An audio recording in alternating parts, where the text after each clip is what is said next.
Hi viewers, welcome to ಸುಷ್ಮಿ ಅಡುಗೆ ಮನೆ. ಇವತ್ತು ನಾನು ಮಾಡ್ತಿರೋದು ಚಿಕನ್ ಲಾಲಿಪಾಪ್. ಮಕ್ಳಿಗಂತೂ ತುಂಬ ಇಷ್ಟ ಆಗುತ್ತೆ ಅಲ್ವಾ? ರೆಸ್ಟೋರೆಂಟ್ಗೆಲ್ಲ ಹೋದ ತಕ್ಷಣ ಮಕ್ಕಳು ಕೇಳೋದೇ ಇದು. ಬನ್ನಿ, ಮನೇಲೇ ಸುಲಭವಾಗಿ ಮನೇಲಿ ಸಿಗೋ ಇಂಗ್ರೀಡಿಯೆಂಟ್ಸ್ನಲ್ಲೇ ಯಾವುದೇ ಆರ್ಟಿಫಿಷಿಯಲ್ ಕಲರ್ ಏನು ಬಳಸದೆ ಈಸಿಯಾಗಿ ಹೇಗೆ ಮಾಡೋದು ಅಂತ ನೋಡೋಣ.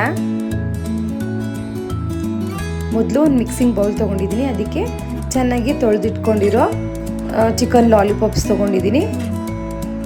ನಾನು ಒಂದು 7ರಿಂದ 8 ಲಾಲಿಪಾಪ್ ಅಷ್ಟು ತೊಗೊಂಡಿದ್ದೀನಿ. ಅದಕ್ಕೆ ಒಂದು ಅರ್ಧ ಸ್ಪೂನಷ್ಟು ಉಪ್ಪು, ಅರ್ಧ ಸ್ಪೂನ್ ಕಾಳು ಮೆಣಸಿನ ಪುಡಿ, 1/4 ಸ್ಪೂನಷ್ಟು ಅರಿಶಿನ ಪುಡಿ, 1 ಸ್ಪೂನ್ ಹಚ್ಚ ಖಾರದ ಪುಡಿ,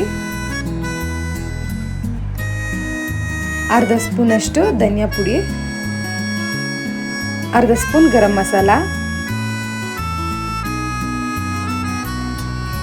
1 ಸ್ಪೂನ್ ಗ್ರೀನ್ ಚಿಲ್ಲಿ ಸಾಸ್ ಹಾಕ್ಕೊಂಡಿದ್ದೀನಿ, 1 ಸ್ಪೂನಷ್ಟು ಸೋಯಾ ಸಾಸ್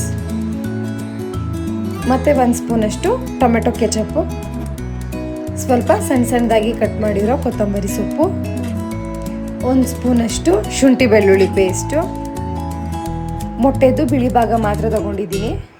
ಒಂದು ಅರ್ಧ ಮೊಟ್ಟೆ ಅಷ್ಟು ತೊಗೊಂಡ್ರೆ ಸಾಕು. ಇವಾಗ ಎಲ್ಲನೂ ಕೈಯಲ್ಲೇ ನೀಟಾಗಿ ಮಿಕ್ಸ್ ಮಾಡ್ಕೊಳ್ಳೋಣ.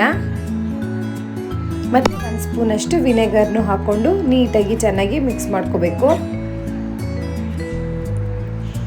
ಇದನ್ನೆಲ್ಲ ಚೆನ್ನಾಗಿ ಮಿಕ್ಸ್ ಮಾಡಿ ಮ್ಯಾರಿನೇಟ್ ಮಾಡಿದ್ರೆ ಚಿಕನ್ನು ಚೆನ್ನಾಗಿ ಉಪ್ಪು ಖಾರ ಹುಳಿ ಎಲ್ಲನೂ ಹಿಡ್ದಿರುತ್ತೆ, ಒಳಗಡೆ ತುಂಬ ಸಾಫ್ಟಾಗಿರುತ್ತೆ. ನೋಡಿ, ಇವಾಗೆಲ್ಲ ಚೆನ್ನಾಗಿ ಮಿಕ್ಸ್ ಮಾಡ್ಕೊಂಡಿದ್ದೀನಿ. ಒಂದು ಮುಚ್ಚಳ ಮುಚ್ಚಿ ಮಿನಿಮಮ್ ಅರ್ಧ ಗಂಟೆ ಆದರೂ ಚೆನ್ನಾಗಿ ನೆನೆಯೋಕ್ಕೆ ಬಿಡೋಣ. ನೋಡಿ, ಇವಾಗೆಲ್ಲ ಚೆನ್ನಾಗಿ ನೆಂತಿದೆ. 1-2 ಸ್ಪೂನಷ್ಟು ಮೈದಾ ಹಿಟ್ಟು, 2 ಸ್ಪೂನ್ ಕಾರ್ನ್ಫ್ಲೋರ್. ಇವಾಗೆಲ್ಲ ಒಂದ್ಸಲ ಚೆನ್ನಾಗಿ ಇದನ್ನ ಮಿಕ್ಸ್ ಮಾಡ್ಕೊಳ್ಳೋಣ. ತುಂಬ ಸುಲಭವಾಗಿಯೇ ಮನೇಲೇ ಮಾಡ್ಕೋಬೋದು. ಮಕ್ಳಿಗಂತೂ ಇಷ್ಟ ಆಗುತ್ತೆ. ನೋಡಿ, ಇವಾಗೆಲ್ಲ ಚೆನ್ನಾಗಿ ಮಿಕ್ಸ್ ಮಾಡ್ಕೊಂಡಿದ್ದೀನಿ. ಎಣ್ಣೆ ಕಾಯೋಕೆ ಇಟ್ಕೊಳ್ಳೋಣ. ಎಣ್ಣೆ ಎಲ್ಲ ಸ್ವಲ್ಪ ಬಿಸಿ ಆದಮೇಲೆ ಒಂದೊಂದಾಗಿ ಲಾಲಿಪಾಪ್ನ ಹಾಕಿ ಕರೆದಿಟ್ಕೋಬೇಕು. ಸ್ವಲ್ಪ ಮೀಡಿಯಮ್ ಫ್ಲೇಮಲ್ಲೇ ನಿಧಾನಕ್ಕೆ ಬೇಯಿಸ್ಕೊಳ್ಳಿ. ಒಳಗಡೆ ಎಲ್ಲ ನೀಟಾಗಿ ಬೇಯಬೇಕಲ್ವ, ಹಾಗಾಗಿ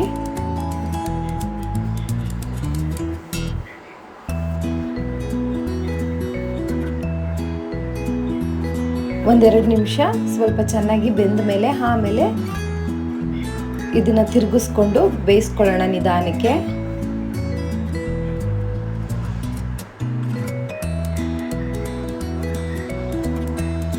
ಯಾವುದೇ ಆರ್ಟಿಫಿಷಿಯಲ್ ಕಲರ್ಸ್ ಏನು ಬಳಸಿಲ್ಲ ನಾನು, ಯಾಕಂದರೆ ಮಕ್ಳಿಗೆ ಮಾಡ್ಕೊಡೋದ್ರಿಂದ ಮನೆಯಲ್ಲೇ ಹೆಲ್ದಿಯಾಗಿ ಮಾಡ್ಕೊಡ್ಬೋದು. ಬೇಕು ಅಂದರೆ ನೀವು ಕಲರ್ಸ್ ಎಲ್ಲ ಹಾಕೋಬೋದು. ಫುಡ್ ಕಲರ್ ಬೇಕಿದ್ರೆ ರೆಡ್ ಕಲರ್ 1-2-3 ತೊಟ್ಟು ಹಾಕ್ಕೊಂಡ್ರೆ ಸಾಕು.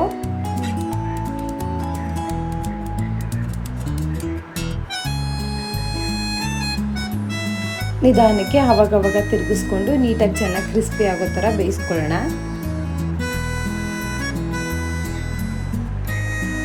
ಸ್ವಲ್ಪ ಕಲರ್ ಹಾಕ್ಕೊಂಡ್ರೆ ರೆಡ್ಡಿಶ್ ಇರುತ್ತೆ. ನಾನು ಯಾವುದೇ ಫುಡ್ ಕಲರ್ ಏನು ಬಳಸಿಲ್ಲ ಅಲ್ವಾ, ಹಾಗಾಗಿ ನೋಡಿ ಸ್ವಲ್ಪ ಬ್ರೌನಿಶ್ ಥರ ಕಾಣಿಸ್ತಾ ಇದೆ. ಟೇಸ್ಟ್ ಅಂತೂ ರೆಸ್ಟೋರೆಂಟಲ್ಲಿ ಹೇಗಿರುತ್ತೆ ರುಚಿ ಹಾಗೇ ಇರುತ್ತೆ, ಕಲರ್ ಅಷ್ಟೇ ಡಿಫ್ರೆನ್ಸ್ ಆಗುತ್ತೆ. ನೀವು ಮನೇಲಿ ಒಂದ್ಸಲ ಟ್ರೈ ಮಾಡಿ. ಮನೇಲಿ ಎಲ್ಲರಿಗೂ ತುಂಬ ಇಷ್ಟ ಆಗುತ್ತೆ. ಮನೇಲಿ ಮಕ್ಳಿಗಂತೂ ಇವಾಗ ಸಮ್ಮರಲ್ಲಿ ಮನೇಲಿ ಇರೋದ್ರಿಂದ ಏನಾದರೂ ಸ್ಟಾರ್ಟರ್ಸು ಸ್ನ್ಯಾಕ್ಸ್ ಕೇಳ್ತಿರ್ತಾರಲ್ವ, ಸಂಜೆ ಹೊತ್ತೆಲ್ಲ ಮಾಡಿಕೊಡಿ. ಮಕ್ಳಿಗೂ ತುಂಬ ಖುಷಿ ಆಗುತ್ತೆ. ಇನ್ನು ನನ್ನ ಚಾನಲ್ನ ಯಾರ್ಯಾರು ಸಬ್ಸ್ಕ್ರೈಬ್ ಮಾಡಿಲ್ಲ ಸಬ್ಸ್ಕ್ರೈಬ್ ಮಾಡಿ, ಲೈಕ್ ಮಾಡಿ, ಶೇರ್ ಮಾಡಿ. ಏನಾದರೂ ಇತ್ತು ಅಂದರೆ ಕಮೆಂಟ್ ಮಾಡಿ. ನನ್ನ ವೀಡಿಯೋಸ್ನೆಲ್ಲ ಪೂರ್ತಿ ನೋಡಿ.